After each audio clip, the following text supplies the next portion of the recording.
दोस्तों अस्सलाम वालेकुम, क्या हाल चाल है। ये देख सकते हैं आप, मैंने पहले दीवारों को जो कलर करने का तरीका होता है वो सबसे पहले आपने इस पर प्राइमर लगा लेना है। जैसे दीवार होती है जैसे ये सामने आप देख रहे हैं ऊपर, प्राइमर वगैरह इस्तेमाल कर लेना है। प्राइमर नहीं है आपके पास तो आप वाइट सिमट या वाल कोट का भी इस्तेमाल कर सकते हैं। एक कोड मैंने लगा दिया है, ठीक है।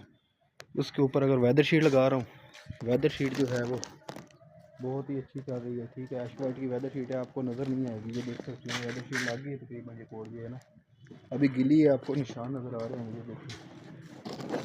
ये देखें आप, ये आगे अभी रहती है, वो वाला जो हिस्सा है वो रहता है अभी, ये करीबन सारी रहती है इधर इधर, वो सारी लगानी है अभी।